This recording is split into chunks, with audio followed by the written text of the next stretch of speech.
So this is my first time trying to talk over one of my games. This is solo game on Uzbekistan Warzone on solos, and it happened to be decently great game. So I just make a video about it, and maybe I can teach people some new things, even though I'm not the best player in the world. So I decided to land this location in a thought that there's no way in solos with my fighting skills I could stay alive and gather enough money to buy a loadout.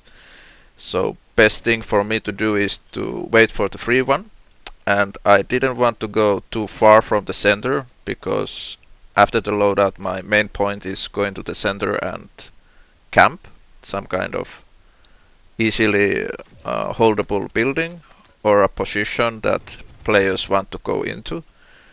So I decided to land on this building in attempt of camping the stairway, and the stairway is really holdable. There's only two ways in, and I'm hoping to find enough of C4s or some kind of tactical mines or any kind of mines that I can hold it more easily alone. And because it's solos, I'm always waiting that it's going to only be one game, one player versus me. So them pushing against me, even having one grenade or one C4 or one proxy mine, whatever, it's gonna make the fight beneficial for me and beneficial that I survive until the loadout drops and I get my perks and everything else that I need to make the surviving a little easier. But these are the random items that I found this time, and we're just hoping that they are enough. My ping usually in games is really high, so me winning a 1-in-1 is really unlikely unless I have something like one-shot kill gun, which I have on my loadout. But until the loadout drops, I just have to hide and play really defensively because I can't win 1-in-1s, and yeah, just need to survive until the loadout drops, and then I'm more secure and more confident on my abilities to survive in any situation. Like back in the days when you were able to open a box and you could get like not like $250 like you can get these days, but like 2000 or 1050.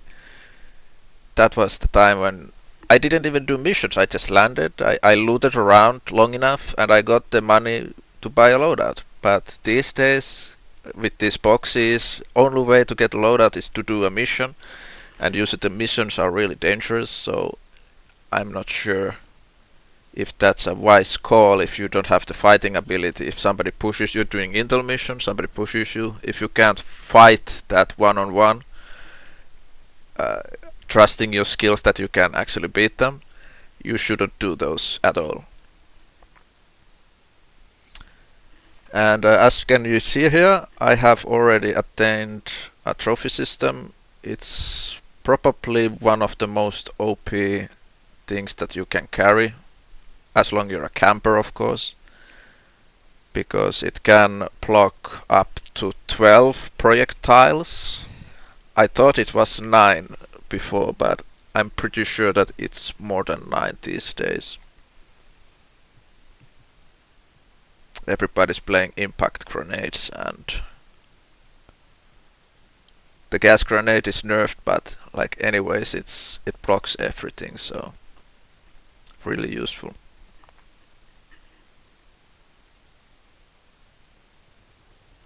Here I'm looking at the map and clearly I'm thinking what would be the best new location. Thinking to go center after the new zone really reveals itself.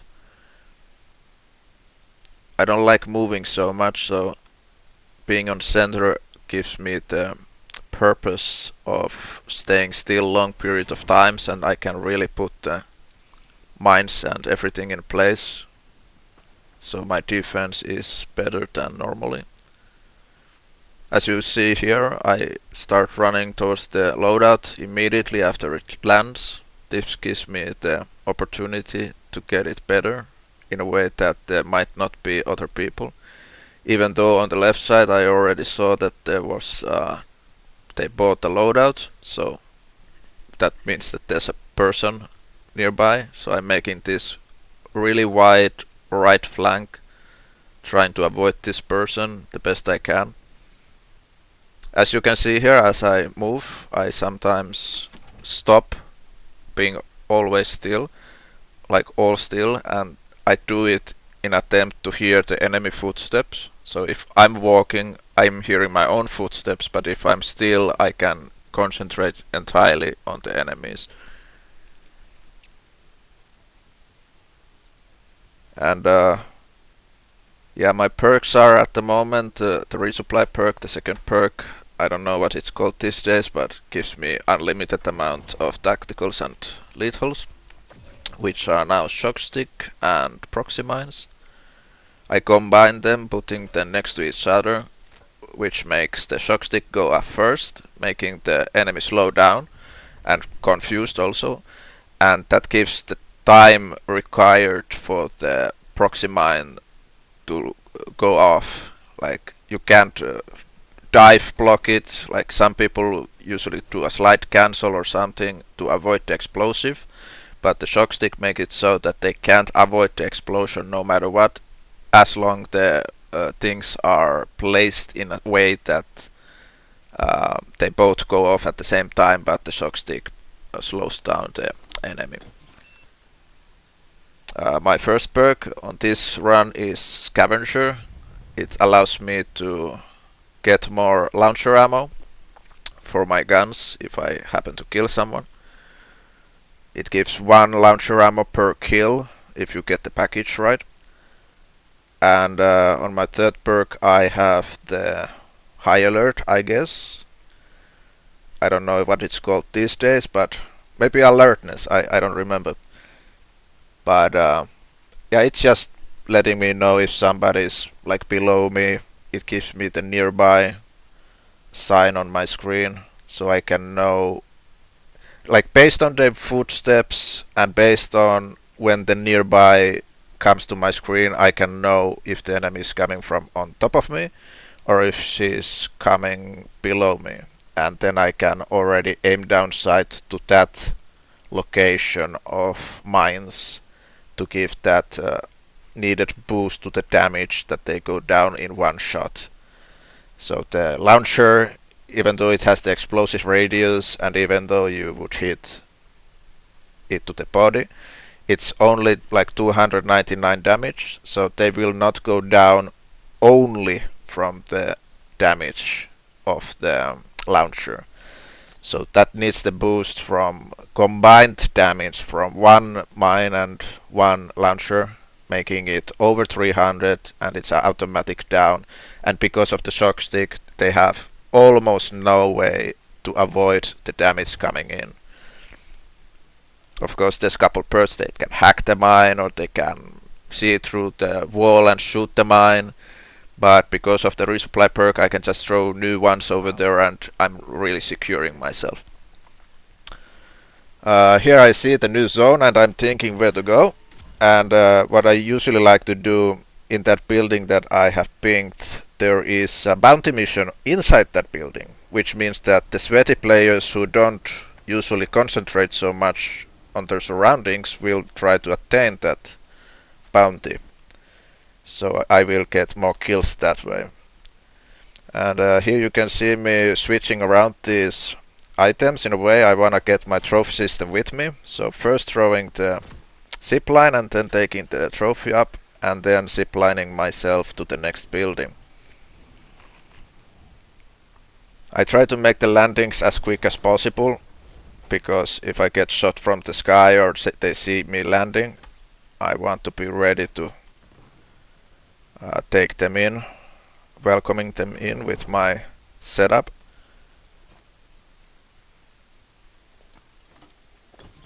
This is exact same building as the previous one, so it's easy to mine. remembering the old spots.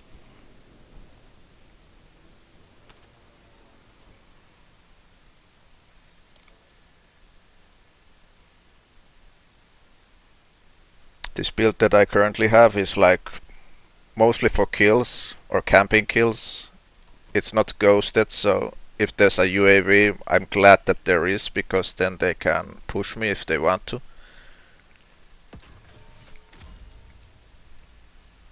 Normally with the teams we play fully ghosted, and if there was a UAV we would be moving all together. If somebody's not moving, we would tell them to move, because if it's a fully ghosted team and one is not moving, it's like making everybody feel useless, because it's all or nothing. You have to work with the team on that situation.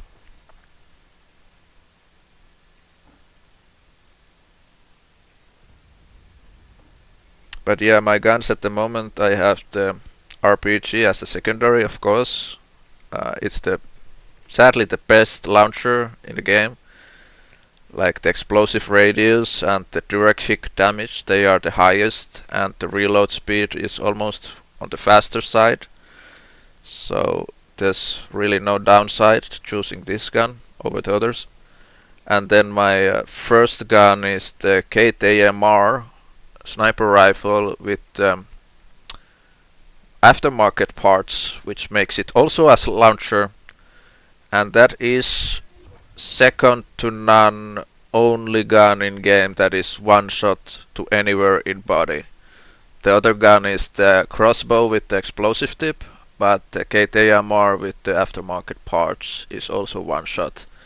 It has a faster fire rate speed than crossbow, and it has 3 shots per reload. So if you hit all your shots, you can have 3 downs in just a couple seconds.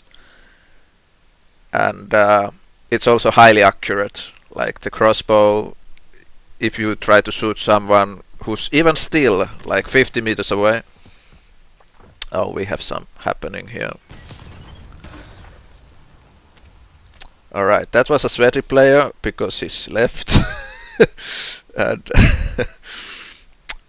yeah, my shock stick wasn't hit perfectly. Like here it's perfect because it's sideways. If it was on up, then it activated too soon to get the beneficial everything activating at the same time. So this is the position you want to have it. And I get excited about the buy station here. The reason being that now if I throw it here, it will give more reasons for players to push this building. Now there's the bounty and the buy station if they want to buy something. So I double the chances of people actually coming into my building.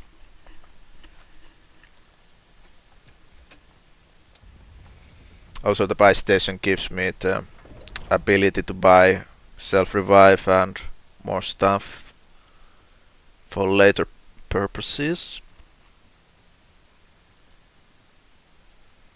This is my first voiceover video. My excitement is on top of the roof.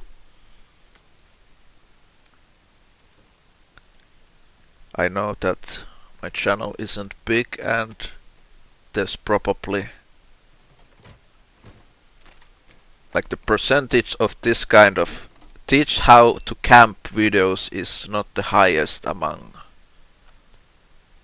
teaching videos out there.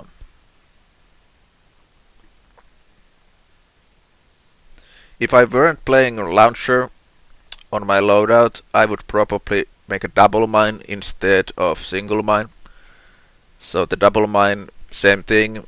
One mine deals like 250 damage, but 2 mines together 500 damage easily. Even if they crouch, if they go prone, they can survive the damage output, but with crouch or standing, they stand no chance. So without the launcher, I would make a double mine instead. The downside, of course, is that you can only block one entry in a way that they go down. Of course, it leaves you with one shock stick that you can put to the other entry, at least warning you and giving you the signal that somebody's coming closer, to give you more time to adjust and prepare for the fight or for the flee. Here I'm doing the wall. Uh, as you can see, I have made an explosion on the wall, and if there's a smart player who like realizes, okay, I can hear a mine and shock stick nearby, and there's this suspicious black powder on this wall, like somebody is shooting a launcher. So I'm making the wall look little different, that maybe they don't look at the launcher black powder, they look like this signs instead. It's just a minor detail because nobody's pushing me and I have free time, so I can do this. And here I'm looking the map and choosing the next building. It's gonna be the fire station.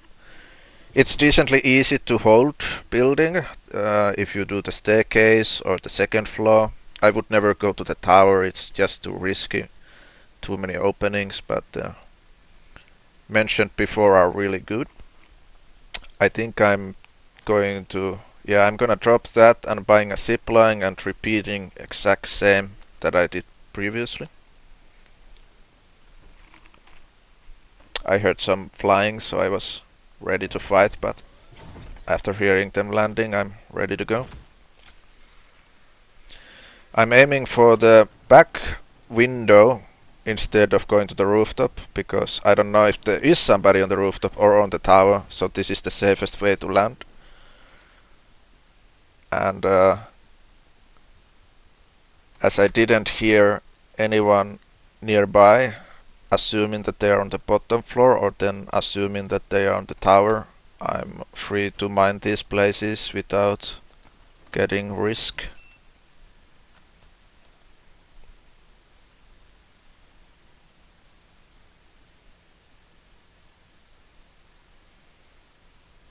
As I'm pre-aiming these doors, what I like to do is I don't want, when the enemy opens a door and let's imagine they just run in like a asshole, if I show them less of my body, that gives them less chances to realize that where I'm actually standing, and then I have free aim to them and they don't have so much information on me. On top of the fact that there's actually a mine and a shock stick also. So whenever I'm aim downsighting from different angles, I don't want them to see so much of my body as much I need to see them, because the explosive radius of the launchers is so high. I just need to see one toe of the enemy to get the damage that I need, and they need to see my head or upper torso to actually deal significant damage to me. So if I don't give them what they want and they give me just a toe, I'm a winner of that fight.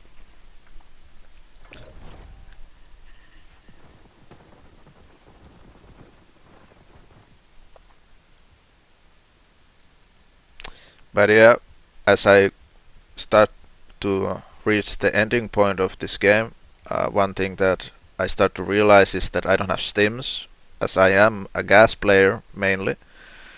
I'm secondary a fighter, but gas player mainly, so I'm starting to think at some point that how I'm going to achieve that stim.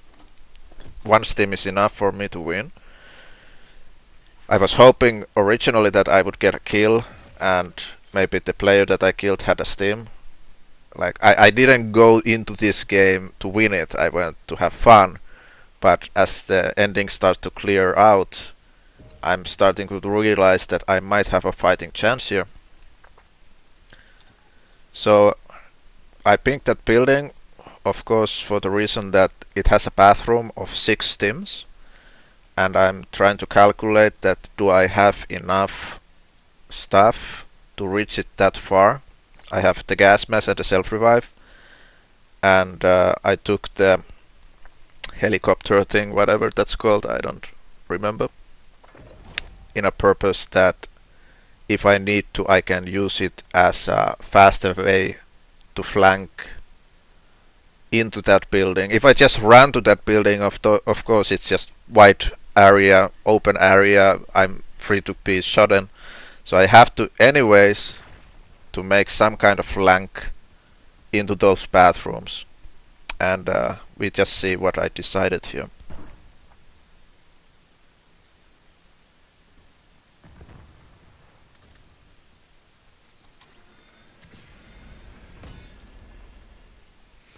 I assumed that nobody had time to shoot at me. If they shot at me, they would give their own position and risk their lives because there's so many teams left at the moment. So they made the right call to not shoot me, but we'll see if it was the correct move.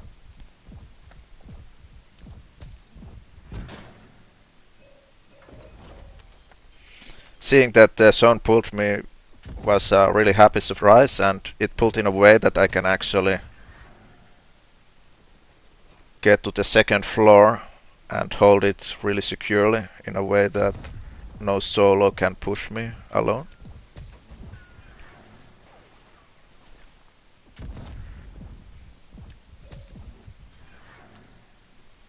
Getting the last team over there.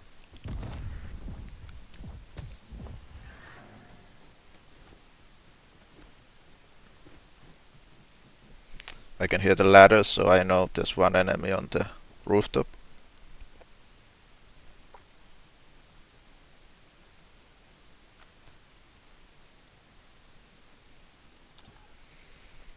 Next zone is the last one, so if I get some kind of pull, as I did, it means that I have a really high chance of winning. We know there's one guy on the rooftop, and well, that also makes it so that there has to be somebody on the bottom.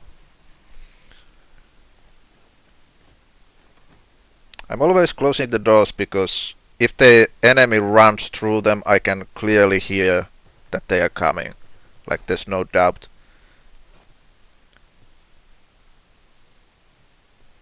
Here I can see from the map that I'm on the zone, so I can just rest still. Not making noises, not giving them any cues to start throwing impact grenades through that window. I don't want to peek it. I don't want to let them know that I'm here in any way. Here I'm looking at the map, thinking what building I could get close by that has more steams on it.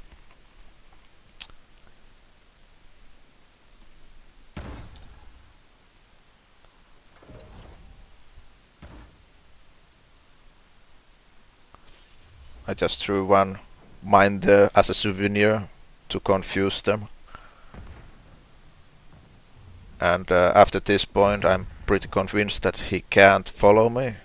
So I'm just running out on the open with no worries.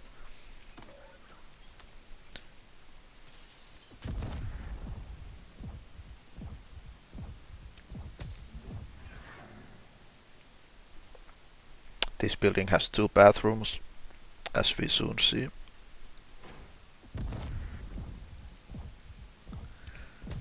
It takes some concentration to get the stim timing right, so if you see me just being still and doing nothing, it means that I'm concentrating on the stim time.